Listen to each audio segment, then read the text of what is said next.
Bismillahirrahmanirrahim. Assalamualaikum warahmatullahi wabarakatuh. Sahabat Waalaikumsalam. podcast Kemangi, dimanapun Anda berada, bagaimana kabar Anda hari ini? Tentu saja harapan kita bersama bahwa kita hari ini masih senantiasa sehat walafiat, senantiasa masih diberikan kemudahan, kelancaran dalam menjalankan aktivitas kita sehari-hari, baik aktivitas dalam rutinitas maupun aktivitas yang lain. Puji syukur alhamdulillahirabbil alamin, pada kesempatan hari ini kita masih diberikan nikmat oleh Allah untuk kembali bertemu di podcast Kemangi yang alhamdulillah pada kesempatan hari ini kita kedatangan tamu yang sangat istimewa sekali. Tamu yang dari jauh, dari ujung barat ke ujung timur Banyuwangi. Dalam rangka hari ini beliau mengadakan kegiatan pembinaan Arsiparis yang juga saat ini juga kita siapkan oleh teman-teman podcast Kemangi untuk juga memberikan semacam wawasan, pengetahuan, pengalaman beliau yang sudah malang melintang di dunia Arsiparis. Dan tentunya sholawat serta salam semoga senantiasa tercurahkan kehadirat junjungan kita Nabiullah Muhammad Sallallahu Alaihi Wasallam. Sahabat podcast Kemangi, bersama saya hari ini Murtianingsih akan menemani selama 25 menit ke depan terkait dengan pemeliharaan dan penyusunan arsip oleh insya Allah beliau yang sudah hadir di podcast Kemangi pada kesempatan hari ini. Beliau adalah Bapak Ahmad Maulana MPD. Selamat siang Bapak. Siang, Nggih. Assalamualaikum. Waalaikumsalam. Sehat Bapak nggih? Alhamdulillah sehat, Bu Murti. Perjalanan ke Banyuwangi lancar? Lancar alhamdulillah. Alhamdulillah. Walaupun Ada kesan waktunya lama. tertentu? Luar biasa yang jelas karena Alhamdulillah. perjalanannya membutuhkan waktu sekitar 17 jam. 17 jam, luar biasa. Ini adalah perjuangan yang tidak memakan waktu sedikit Iya. untuk sekedar sampai di Kabupaten Iya. Banyuwangi dan kemudian berbagi ilmu, berbagi pengalaman, berbagi pengetahuan dengan kita semuanya yang ada di Kabupaten Banyuwangi. Baiklah sahabat podcast Kemangi dimanapun Anda berada, tak pantas rasanya ketika saya harus banyak mengobrol sementara ini beliau dari Jakarta sana sudah jauh-jauh mempersiapkan segala sesuatunya untuk kita, spesial edisi pembinaan kearsipan di kantor Kementerian Agama Kabupaten Banyuwangi yang alhamdulillah kesempatan hari ini juga hadir di podcast Banyuwangi. Kepada beliau, Bapak, kami persilahkan. Iya. Baik, terima kasih Bu Murtianingsih ya. Iya, insya Allah. Selaku moderator dari podcast ini, sahabat podcast Kemangi. Sebelum saya menyampaikan beberapa hal tentang kearsipan di Kementerian Agama, mungkin tadi sudah diperkenalkan oleh Bu Murtianingsih bahwa saya sebagai Koordinator Kearsipan dan Tata Usaha Biro Umum Sekretariat Jenderal Kementerian Agama. Yang dalam hari ini kebetulan dan sangat istimewa bagi saya dan tim, kami berkesempatan melakukan pembinaan tentang kearsipan pada jabatan fungsional Arsiparis di Kementerian Agama Kabupaten Banyuwangi. Dan hal ini merupakan sebuah kehormatan bagi kami karena kami bisa bertatap muka secara langsung, berdiskusi, berbagi keluh kesah tentang kearsipan dengan para JF Arsiparis di Kementerian Agama Kabupaten Banyuwangi. Nah, seperti yang mungkin teman-teman sahabat podcast Kemangi ketahui bahwa dunia kearsipan mungkin menjadi salah satu dunia yang saat ini sedang booming di Kementerian Agama. Perhatian Kementerian Agama terhadap kearsipan itu saat ini sedang mengalami peningkatan baik dari sisi pengelolaannya dan juga dari SDM-nya. Nah, untuk itu selaku unit pembina kearsipan Kementerian Agama, kami Biro Umum berkewajiban untuk memberikan pemahaman lebih lanjut, kesadaran lebih lanjut terkait tentang dunia kearsipan. Bagaimana seharusnya kearsipan di Kementerian Agama itu dikelola, bagaimana kearsipan di Kementerian Agama itu dibangun, sehingga akan menjadi sebuah tata kelola kearsipan yang sangat baik. Dan tentunya ini merupakan sebuah sebuah cara untuk menghasilkan akuntabilitas kinerja yang lebih baik lagi. Dan saya kira Kementerian Agama Kabupaten Banyuwangi juga sudah menerapkan itu dengan sekarang ini sudah ada sekitar 28 Iya betul, 28 JF arsiparis. Arsiparis, dan saya sih sangat berharap peningkatan jumlah SDM Arsiparis di Arsiparis, Kementerian iya. Agama Kabupaten Banyuwangi ini juga berdampak signifikan terhadap indeks kearsipan, peningkatan indeks kearsipan, peningkatan tata kelola kearsipan di Kementerian Agama Kabupaten Banyuwangi. Dan saya yakin semua sivitas dari Kementerian Agama Kabupaten Banyuwangi itu nanti bisa mewujudkan indeks Insya kearsipan Allah, kearsipan insya yang lebih baik lagi. Iya. Demikian, Bu. Jadi ini jadi harapan kita bersama Bapak ya. Betul. Antara pimpinan yang ada di Kemenak Banyuwangi, juga kami yang sebagai JF Arsiparis, Iya. tentunya juga menghendaki, menginginkan bahwa kami di samping jumlah kuantitas kami yang juga cukup banyak, Iya. kemudian juga SDM kami yang masih minimalis. Betul. Harapan kita dengan kehadiran bapak-bapak, ibu-ibu yang dari Biro Umum ini membawa dampak yang signifikan kepada kami yang ada di Kabupaten Banyuwangi, sehingga apa yang kita peroleh hari ini bisa kita manfaatkan sampai di tahun-tahun berikutnya, entah dimanapun kita berada. Iya. Nah, kembali kepada materi kearsipan itu sendiri, Bapak. Iya. Kalau kita melihat apa yang sudah kita lakukan di dunia arsiparis, melihat arsip yang berserakan, penuh debu, Iya. rayap, Iya. kemudian Kotor. lusuh. Oh, alangkah rendahnya Iya. kalau kita melihat seperti itu, Bapak Iya. Ki. Rendahnya seorang arsiparis, tapi di samping itu ada nilai tinggi. Sebenarnya apa sih arsiparis itu dan siapakah kearsipan ini sebenarnya? Kok begitu saat ini Gusman sampai membuka peluang arsiparis sekian banyaknya? Iya. Apakah memang ada yang sesuatu yang memang diinginkan oleh kementerian ini sehingga banyak formasi arsiparis yang sekarang ditelurkan oleh kementerian kita? Iya. Berangkat dari pengalaman-pengalaman kita yang dulu, Bu Murti, bahwa kearsipan Kementerian Agama itu pernah menjadi kearsipan nomor 1 di Indonesia, Luar biasa di pengawasan juga kearsipan di Indonesia. Iya. Namun sejalannya waktu, nilai indeks kearsipan itu menurun. Nah, kami berangkat dari hal itu, kami memiliki semangat bagaimana meningkatkan kembali kearsipan Kementerian Agama. Iya, betul. Nah, salah satu caranya adalah dengan memperbanyak SDM arsiparis di seluruh unit kerja di kantor kementerian, baik itu di tingkat pusat, provinsi maupun di tingkat kabupaten kota. Itulah mengapa mungkin formasi JF Arsiparis dibuka sebesar-besarnya di setiap unit kerja. Iya. Nah, karena begini, dalam sebuah permasalahan kearsipan yang ada 3 hal yang mendasar yang perlu kita pikirkan. Yang pertama adalah satu masalah anggaran dan juga kebijakan pimpinan. Itu yang pertama. Karena tanpa anggaran kita juga akan sulit mengelola arsip, ya. Bagaimana kita mau mengelola arsip jika misalnya ruang arsipnya tidak ada, sarana prasarananya tidak ada, dan lain sebagainya. Yang kedua adalah masalah kesamaan visi pimpinan. Dan saya yakin sekali bahwa seluruh pimpinan di setiap satker Kementerian Agama menginginkan kearsipannya baik, gitu ya. Sekali. Oleh karena itu, JF Arsiparis harus mendukung kesamaan visi pimpinan itu untuk mewujudkan visi tersebut berupa misi-misi yang akan ditetapkan oleh Arsiparis itu sendiri. Kemudian yang ketiga adalah SDM-nya. Nah, SDM yang banyak secara kuantitas itu harus dibarengi juga peningkatan SDM secara kualitas, gitu ya.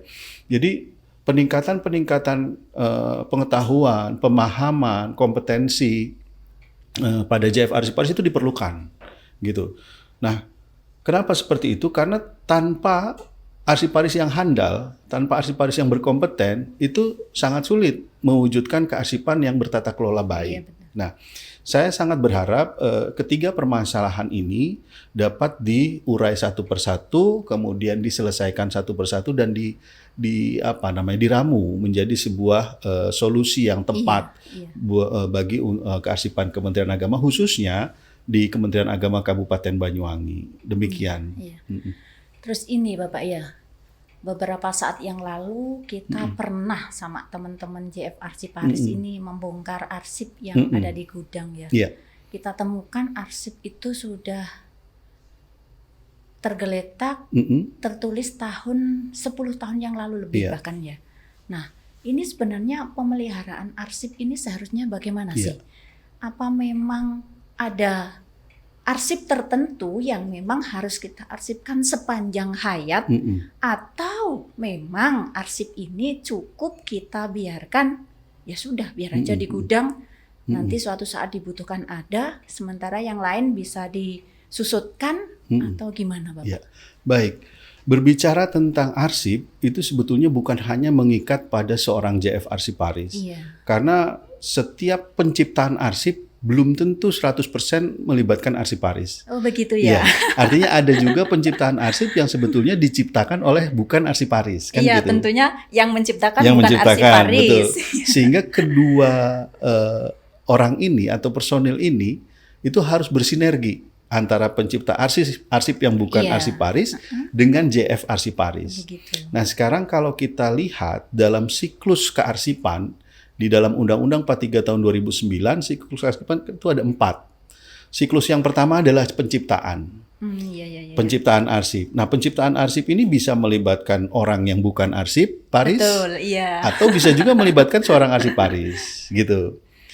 Nah, ketika arsip itu sudah dibuat, pasti arsip itu akan digunakan. Betul. Nah, penggunaan arsip itu juga bisa digunakan oleh orang yang bukan arsiparis, namun bisa juga digunakan oleh arsiparis. Nah, kemudian siklus ketiga dilakukan pemeliharaan. Nah, disinilah letak masalahnya. Ketika siklus ketiga ini masuk ke dalam siklus ketiga, yaitu pemeliharaan, maka itu menjadi tanggung jawab seorang arsiparis. Nah, sekarang permasalahannya adalah kalau ketika penciptaan dan penggunaan yang bukan arsiparis, kemudian arsipnya belum dikasihkan ke arsiparis secara sederhana begitu, maka seorang arsiparis akan sangat sulit untuk melakukan pemeliharaan atau melakukan tahapan yang ketiga. Iya, betul. Nah, disinilah Bu Murti, kalau kita tidak melakukan pemeliharaan arsip sesuai dengan kaidah-kaidah kearsipan, maka akan terbentuk arsip yang dalam dunia kearsipan disebut arsip kacau. Begitu, karena kita tidak melakukan pemeliharaan. Betul. Begitu. Nah, siapa yang harusnya melakukan pemeliharaan? Ya, yang harusnya melakukan pemeliharaan adalah seorang arsiparis. Bagaimana seorang arsiparis bisa melakukan pemeliharaan? Tentunya kalau arsip yang tadi diciptakan dan digunakan telah diberikan kepada arsiparis. Jadi kalau misalkan tidak diberikan, ya tidak mungkin seorang arsiparis bisa melakukan pemeliharaan. Nah, dalam melakukan pemeliharaan itu juga tadi harus didukung dengan sarana prasarana, dengan anggaran dan lain sebagainya. Jadi sinergitas itu harus segera dibangun. Nah, kalau misalkan dalam pemeliharaan itu sudah tercipta, sudah terbentuk, sudah organisir dengan baik, maka akan beralih ke tahap selanjutnya, yaitu penyusutan arsip. Ini adalah tahapan terakhir. Nah, yang saya potret dari seluruh ataupun ada beberapa unit kerja, yang namanya siklus itu tidak dijalankan secara tahapan atau secara step by step. Jadi diciptakan, digunakan, kemudian tidak dipelihara, langsung disusutkan. Nah, padahal seharusnya setelah diciptakan, digunakan, dipelihara dulu. Nah, dipelihara itulah berlaku retensi. Nah, kalau retensi inaktifnya sudah habis, kemudian dia tidak bernilai guna sekunder, tidak ada undang-undang atau peraturan hukum yang melarang, tidak terlibat dalam sebuah perkara, masuk ke dalam tahap penyusutan. Nah, dalam tahap penyusutan itu ada 3. Yang pertama adalah pemindahan arsip. Nah, pemindahan arsip ini dilakukan pada arsip aktif yang telah habis masa aktifnya dari unit pengolah ke unit kearsipan.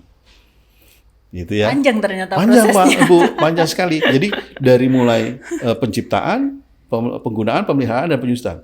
Nah, ketika penyusutan dilakukan pertama adalah pemindahan. Pemindahan adalah pemindahan arsip aktif yang telah habis masa retensi aktifnya dari unit pengolah ke unit kearsipan. Nah, unit pengolah ini kan bisa saja bukan arsiparis, ya, atau bisa juga arsiparis. Nah, dia melakukan pemindahan ke unit kearsipan, gitu ya. Nah, setelah dipindahkan, arsip itu akan menjadi arsip inaktif di unit kearsipan. Nah, arsip inaktif tadi yang bernilai permanen atau yang bernasib akhir permanen itu dalam aturannya harus diserahkan. Maka ada proses penyusutan arsip yang namanya penyerahan arsip. Jadi selain pemindahan, ada penyerahan arsip. Nah, penyerahan arsip ini dilakukan dari unit kearsipan ke lembaga kearsipan. Oh, begitu Ke lembaga ya. kearsipan. Ya, dalam hal ini lembaga kearsipan itu bisa lembaga kearsipan daerah, Iya. dinas kearsipan, atau juga bisa ke Arsip Nasional Republik Indonesia. Nah, karena Kementerian Agama Kabupaten Banyuwangi ini adalah instansi vertikal, Betul. maka diwajibkan menyerahkannya ke Arsip Nasional Republik Indonesia. Nah, saya kira itu nanti bisa ditelaah mana-mana saja arsip yang bernilai statis atau permanen yang tidak yang masih bernilai guna sejarah itu bisa diserahkan ke Arsip Nasional. Nah, kemudian yang terakhir, yang ketiga, tahapan penyusutan arsip itu adalah pemusnahan arsip. Ya. Nah, pemusnahan arsip itu dilakukan tadi pada arsip inaktif yang telah habis masa retensinya, kemudian tidak ada peraturan perundang-undangan yang melarang, tidak terlibat perkara hukum, kemudian juga tidak sedang berperkara dan lain sebagainya. Nah, itu bisa dilakukan pemusnahan. Nah, ketiga tahapan penyusutan arsip ini kalau dilakukan itu satu gunanya adalah untuk menyelamatkan arsip dari pihak-pihak yang tidak bertanggung jawab. Dan yang kedua, mengoptimalisasikan ruang penyimpanan arsip. Karena coba kita bayangkan, kalau sebuah arsip itu diciptakan, digunakan, dipelihara, tapi nggak pernah disusutkan. Berarti sudah berapa tumpuk, sudah berapa volume arsip yang kita simpan gitu. Yang mungkin itu nanti dalam suatu masa akan membuat ruang penyimpanan arsip semakin penuh. Semakin penuh. Gitu. Iya. Nah, kalau arsip semakin penuh, itu kan juga berarti tahapan pemeliharaannya itu harus tetap dilakukan. Dan itu menjadi beban. Jadi beban bagi seorang arsiparis tersebut, beban juga bagi sebuah sarket karena akan melakukan pengeluaran anggaran dalam hal pemeliharaan, membeli box arsip, membeli lemari arsip, dan lain sebagainya. Semakin besar anggarannya, semakin berat prosesnya. Betul. Nah, oleh karena itu, tahapan siklus arsip ini sebetulnya harus dilakukan secara step by step. Nah, arsiparis mempunyai peran di situ, yaitu mengingatkan satker untuk melakukan siklus tersebut, begitu. Itulah peran arsiparis, ya. Sehingga ketika tahapan ataupun siklus kearsipan itu bisa kita jalankan, saya kira nanti kearsipan kita akan menjadi bagus, akan menjadi terkelola dengan baik. Nah, tentunya dalam menjalankan siklus kearsipan ini, perlu kesamaan visi, visi itu dari pimpinan. Yang mungkin harus segera dibangun gitu ya. Kesamaan visi pimpinan, kesamaan visi rekan kerja. Betul. Karena banyak Bu Murti, unit-unit kerja itu yang menganggap arsip yang dia ciptakan milik dia. Iya. Oh, ini jangan diserahkan ke unit kearsipan gitu. Karena ini saya yang ciptakan. Padahal sesungguhnya tidak demikian. Nah, seorang arsiparis yang menerima arsip dari unit pengolah itu juga mempunyai kewajiban merawat arsip itu jangan sampai rusak, jangan sampai hilang, begitu. Karena ada pepatah ataupun semboyan, kalau kita menyelamatkan arsip sekarang, bisa jadi masa yang akan datang arsip yang akan menyelamatkan kita, begitu. Demikian saya kira. Begitu urgennya sebuah arsip. Yang apalagi mempunyai nilai histori. Betul. Yang cita-cita yang sudah diciptakan, entah itu oleh arsiparis itu sendiri atau oleh yang lain, sehingga proses perjalanan segala sesuatu itu akan terbaca endingnya sampai nantinya awalnya bagaimana, sampai ketemu besok perubahannya apa, sampai kemudian ada perubahan apa lagi, sampai hari ini akan kita temukan manakala kita betul-betul sudah menguasai dan melaksanakan yang namanya proses kearsipan yang mulai dari penciptaan sampai dengan pemusnahan. Penyusutan. Iya, penyusutan. Nah, ini kalau saya hanya berkata, ini kayaknya terasa sudah berat ini, Pak. Betul. Ini menciptakan aja, ya kalau sekedar menciptakan itu mudah. Tapi kalau sudah selesai menggunakan, kemudian kita memulai memelihara, ini yang butuh, yang sesuai disampaikan Bapak tadi, butuh komitmen, butuh Iya. anggaran, butuh kesamaan visi misi. Nah, tanpa ini kan kita tidak mampu melakukan apa yang sudah menjadi ketetapan yang sudah tertera di aturan itu sendiri. Iya. Nah, mungkin ada hal-hal yang bisa Bapak berikan kepada kami para arsiparis ini, trik-trik bagaimana sih kemudian membangun kesamaan visi biar segera terwujud arsip kita yang memang diinginkan oleh undang-undang yang ada. Iya. Gitu. Baik, yang pertama adalah membangun kesadaran, Bu. Membangun kesadaran pada semua pihak, mulai dari arsiparisnya itu sendiri, kemudian para pegawai yang lain yang Iya. bukan arsiparis, kemudian juga pimpinan. Kesadaran apa? Bahwa kesadaran arsip itu adalah dokumen penting, gitu. Iya. Arsip adalah dokumen penting, sehingga harus dirawat juga dengan serius, dengan sesuai kaidah kearsipan. Itu yang pertama dibangun. Nah, menumbuhkan kesadaran tentang kearsipan yang sangat penting itu tidak cukup hanya dengan slogan-slogan saja, tapi harus dibarengi dengan tindakan nyata, Betul. kerja nyata, dan dibarengi dengan kompetensi, peningkatan kompetensi. Karena kalau hanya untuk menyimpan arsip itu sangat mudah. Iya, betul. Tinggal kita simpan saja di Sudah box, selesai. Tapi yang penting itu adalah bagaimana menyimpan atau mengelola dan menata arsip itu sesuai kaidah kearsipan. Itu pun belum selesai. Kalau arsip yang kita kelola, kita simpan dalam suatu tempat, kemudian arsip itu tidak pernah dibutuhkan oleh orang lain, Iya. itu juga tidak bernilai guna. Gitu. Iya, iya, iya. Jadi harus ada berkesinambungan. Kesadarannya dibangun, Iya. kemudian kemampuan kompetensinya ditingkatkan, dan arsip yang dikelola dan ditata dan disimpan itu betul-betul memiliki nilai guna. Jadi arsip yang kita simpan itu betul-betul arsip, bukan coret-coretan atau sampah atau yang lain sebagainya begitu. Itulah yang kemudian kita harus saat memelihara ini kan butuh waktu, butuh proses, butuh yang luar biasa ini kayaknya, Pak. Itulah yang menjadi strength point dari JF Arsiparis. Memelihara arsip itu tidak mudah, ya. Dari sisi sarana prasarana sangat dibutuhkan, ya, seperti box arsip, kemudian map arsip, dan juga mitigasi arsip lainnya, seperti misalnya penyimpanan arsip yang vital itu harus dalam berangkas. Itu kan supaya dia tahan kalau misalkan ada musibah kebakaran. Betul. Kemudian arsip itu misalnya harus disimpan dalam ruangan yang berpendingin udara. Karena itu akan menjaga kelembaban supaya arsip itu tahan lama, tidak mudah rusak. Betul. Apalagi arsip-arsip di Kementerian Agama itu lebih banyak arsip yang diciptakan dengan media kertas yang gampang lapuk dan lain sebagainya. Jadi sangat pada saat proses pemeliharaan itu sangat betul-betul perlu pemahaman bagaimana cara merawatnya dan sarananya. Oleh karena itu ya dari sisi anggaran juga harus disediakan seperti itu. Iya. Ini ngomong-ngomong soal anggaran ini Bapak ya. Kalau kemudian kita yang ada di kabupaten ini kan semampang kita mencoba mengusulkan. Akan tetapi apakah ini sudah jadi progres di kementerian kita kemudian ya karena memang kementerian menginginkan arsip yang baik di kementerian kita. Apakah memang kementerian juga sudah menganggarkan untuk tiap kabupaten bagaimana kemudian ada sarana prasarana untuk kegiatan kearsipan ini? Nah, setahu saya layanan kearsipan dalam anggaran DIPA Kementerian Agama itu sudah dibuka pada kode 974 kalau tidak salah. Nanti silahkan dibicarakan dengan perencana atau yang bertugas menganggarkan. Kalau tidak salah itu sudah dibuka layanan 974 yaitu layanan kearsipan.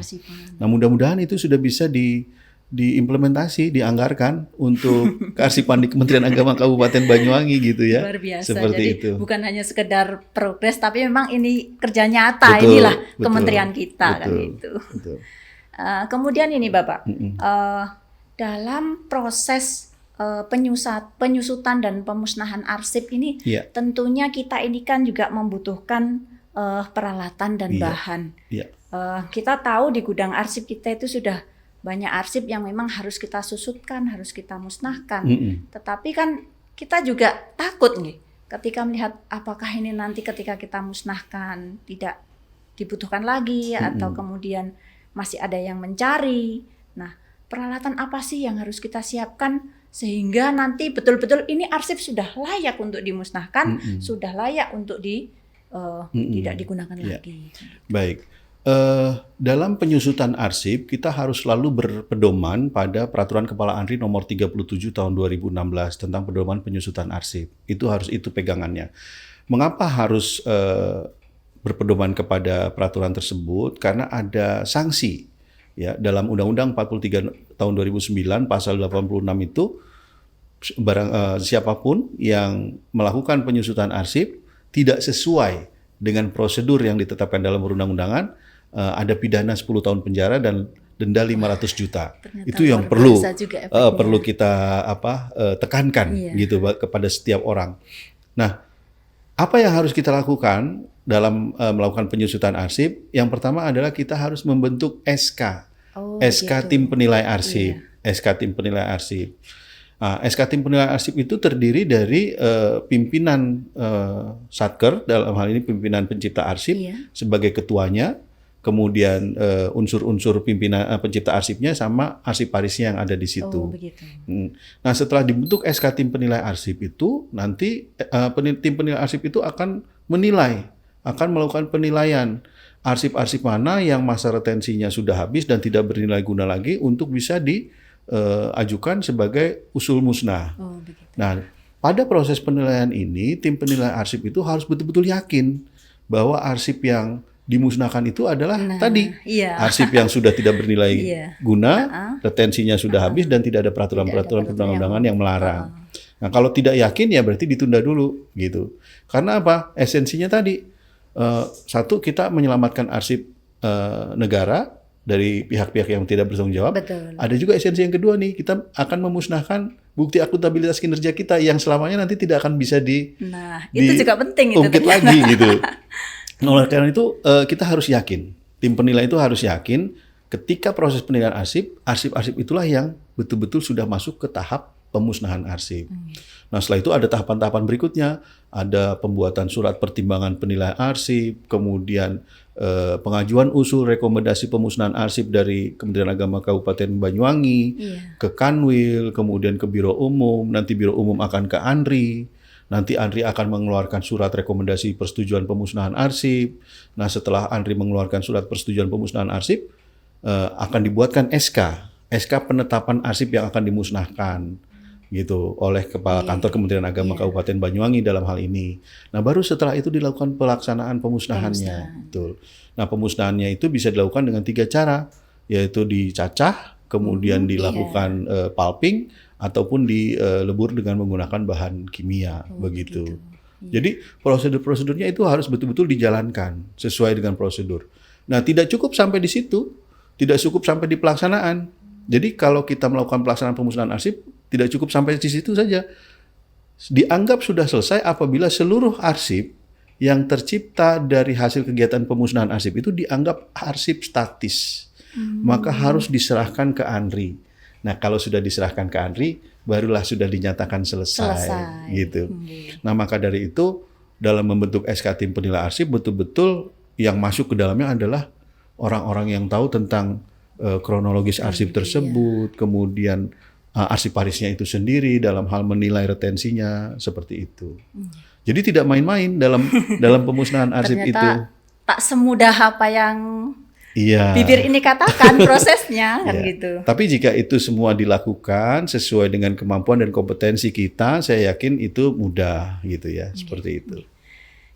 Sahabat podcast Kemangi dimanapun Anda berada, ternyata tak terasa waktu 25 menit sudah habis. Ngobrol kearsipan ternyata asik dan tidak membosankan. Karena banyak hal-hal yang harus kita mengerti, harus kita kuasai, sehingga untuk terjun di lapangan kita memang sudah menguasai medan yang akan kita tempati. Nah, sebagai akhir dari pertemuan kita hari ini, berkenan memberikan sedikit closing statement Bapak mungkin? Iya, baik. Sahabat podcast Kemangi, arsip adalah senjata bagi sebuah organisasi dalam melakukan pekerjaannya. Ya, seperti halnya dokter tanpa obat, Begitupun kita kalau bekerja tanpa arsip itu seperti dokter tanpa obat, Betul. atau militer tanpa senjata, atau arsitek tanpa peralatan-peralatan kearsitekturan. Maka dari itu rawatlah arsip dengan baik, ya.